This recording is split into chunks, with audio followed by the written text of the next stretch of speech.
शरद पवारांच्या राष्ट्रवादीत आमदार अस्वस्थ असल्याची सूत्रांची माहिती। मतदारसंघातील कामं होत नसल्याने आमदार नाराज असून सत्तेत जायला हवा अशी मागणी।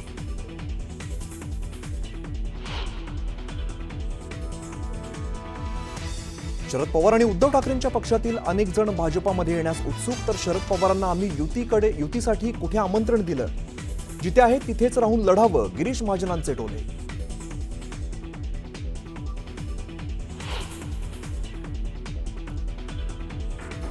2014 आणि 17ला आमच्याकडूनच प्रस्ताव देण्यात आला होता, त्यामुळे आता आमच्याकडून प्रस्ताव जाणार नाही, त्यांनीच प्रस्ताव द्यावा, मनसेच्या संदीप देशपांडेंचं भास्कर जाधवांना उत्तर।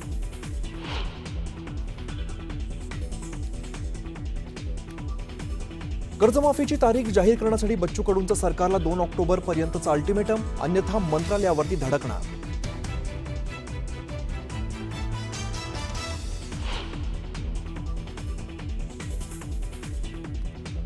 पुण्यात अजित पवारांच्या कार्यक्रमात कर्जमाफीच्या मुद्द्यावरून बच्चू कडू समर्थकांचा राडा। कडू समर्थकांकडून कार्यक्रम स्थळी बाहेर जोरदार घोषणाबाजी।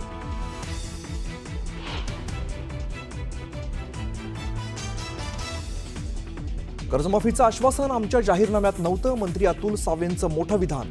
तर योग्य वेळी सरकार कर्जमाफी करणार, मात्र टॅक्स भरणाऱ्यांना कर्जमाफी कशी, पाशा पटेल यांचा सवाल।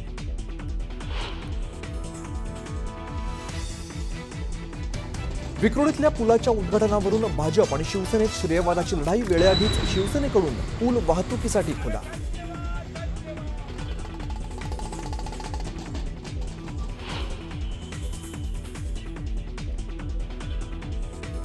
गोवंडीच्या शिवाजीनगरमध्ये डंपरने चौघांना चिरडलं, तिघांचा जागीच मृत्यू, तर एक जण गंभीर। संतप्त जमावाकडून रास्ता रोको, तर पोलिसांचा जमावावर लाठीचार्ज।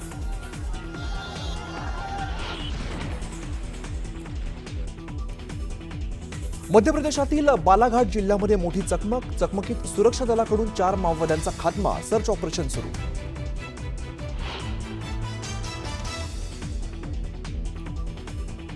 विमान अपघाताच्या चौकशीसाठी उच्चस्तरीय चौकशी समिती स्थापन, केंद्रीय नागरी उड्डाण मंत्री राममोहन नायडू यांची माहिती।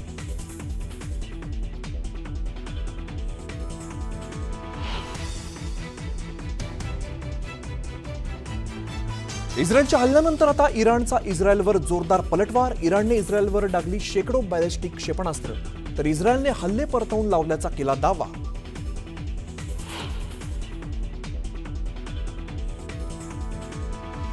आणि दक्षिण आफ्रिकेने पहिल्यांदाच जिंकली आयसीसी वर्ल्ड टेस्ट चॅम्पियनशिप। दक्षिण आफ्रिकेची ऑस्ट्रेलियावर 5 विकेट्स राखून मात। शतकी खेळी करणारा एडन मार्कराम विजयाचा शिल्पकार।